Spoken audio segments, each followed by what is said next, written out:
In this video, we will be talking about the most disappointing vehicles that Rockstar have added throughout the years in GTA Online.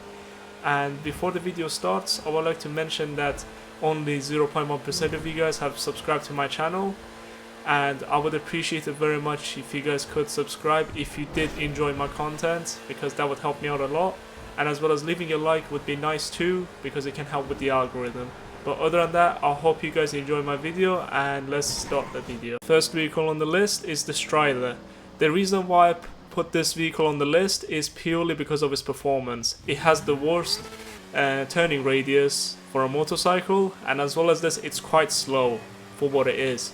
So this thing is the most unsatisfying riding experience you will have in GTA. You'll be better off getting a two-wheeled motorcycle like a Batty 801 or something slightly different, or the rampant rocket bike for a better experience, because this thing doesn't really satisfy anyone, and if you hit the slightest bump you have the chances of falling off it as well. So not a good vehicle. I would advise skipping this one if you guys were planning to get it. It's quite disappointing.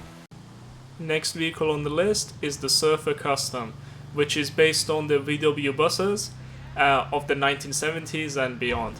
And this vehicle is particularly disappointing because it's very slow, and I understand that the VW buses in real life are not performance cars by any means, but this thing, it's super slow. You'd be better off walking at this point, because this thing is just dreadfully slow. I can't drive this thing for like less than 3 minutes of getting bored.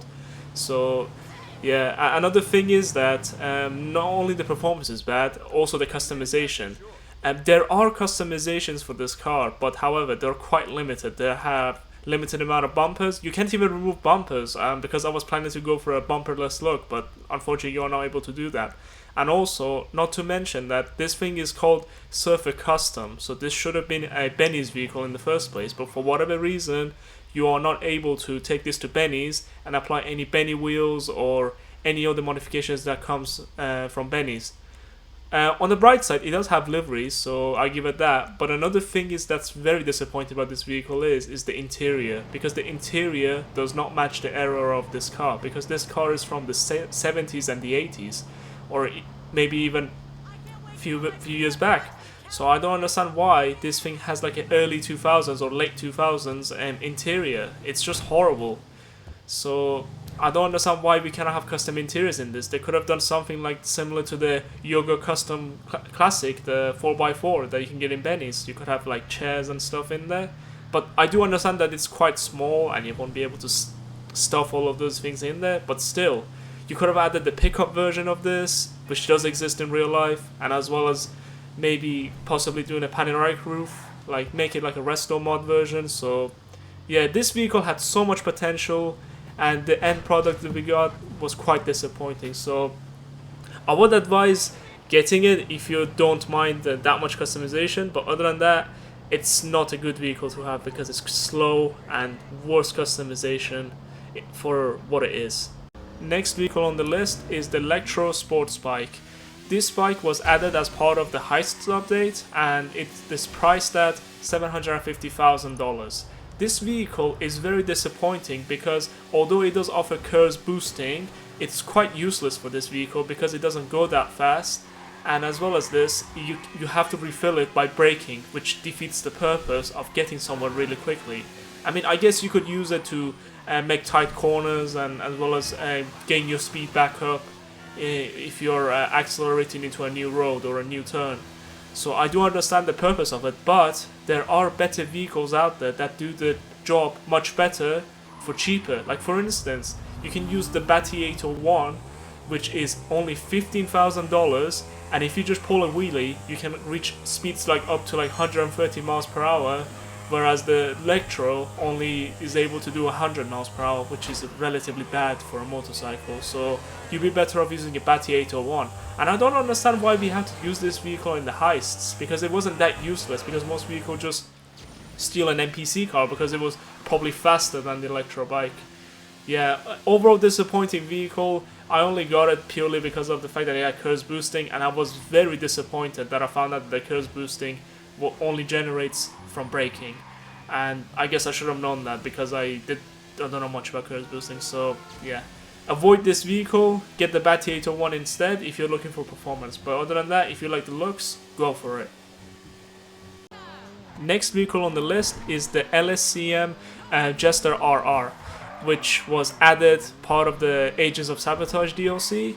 And this vehicle was particularly disappointing for me purely because of the fact that it doesn't have any customization, whereas the regular Jester RR does have customization and you can make it into a proper show car, which this vehicle is supposed to be.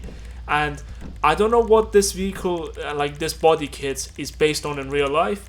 If you guys could let me know, that would be great. But I'm sure they would allow you to customize this. And even then, if he has limited customization in real life, why GTA has to be limited? Because GTA is not meant to be realistic. Because in GTA we have flying motorcycles, and why not add the customizations from the Jester RR to this one? And the fact is, this vehicle could have easily been a Benny's vehicle, because we have the 10F, which can be converted into a white body version of the 10F, which has plenty of customization and liveries. So yeah, it's just disappointing about the fact that the 10F, which is a white body car, could be customized to your liking, whereas this vehicle only has one livery and nothing else. You can only change the paint, and it has a secondary color and a trim color, which is nice, but still no spoilers, no exhaust, nothing. It's just a vehicle that's already been customized, and you may not like it, so what can you do? So yeah, this vehicle was particularly disappointing, and especially the fact that when this vehicle first came out, they didn't tell us that this vehicle was going to have limited customization. You only knew if you bought it or you watched other people buy it. So when this vehicle came out, many people bought it and got scammed because of this idea. So in the later update, they've added the limited customization thing because of the amount of backlash they got. So yeah, unless you guys like the looks of this vehicle, get it. But for me, it was disappointing because it haven't had any customization whatsoever. So yeah. For the number 1 list, we got the Cheetah Classic LSCM, which is very disappointing because just like the Jester RR LSCM variant, it has no customization and it's very expensive for what it is. We already have the regular Cheetah Classic, which is a fantastic vehicle and has plenty of customization. And as well as this, it has secondary and trim colors, whereas the LSCM variant does not have that such feature, which is very disappointing. And as well as this, if it doesn't have a secondary color, it means that you're not able to change the color of the fenders, which is really annoying, because the fenders will always stay black no matter what color you pick. So you either pick black, or you have to deal with the fact that the fenders are black and your car is like a bright color. So it doesn't match whatsoever. But the thing I can say is that this vehicle performs way better than the Cheetah Classic, so I give it that. Whereas in terms of customization as well as its price, it's very disappointing for what it is. And also, I'm pretty annoyed about the fact that I'm not able to change the exhaust, because I don't really like titanium. I would prefer chrome or carbon. So yeah, it's quite disappointing about the fact that I'm not able to make any cosmetic changes, like change the hood, spoiler, or even the exhaust in this case. So yeah, it's quite disappointing. But at the very least, you are able to remove the livery, which is nice. With the Jester RR LSCM, when it first came out, you weren't able to do that. So yeah, at least we can remove the ugly livery that it comes with. So yeah, I hope you guys enjoyed this video, and if you did, please, as I said, only 0.1% of you guys subscribe. So if you did enjoy this and watch this far, please do subscribe. I would appreciate it.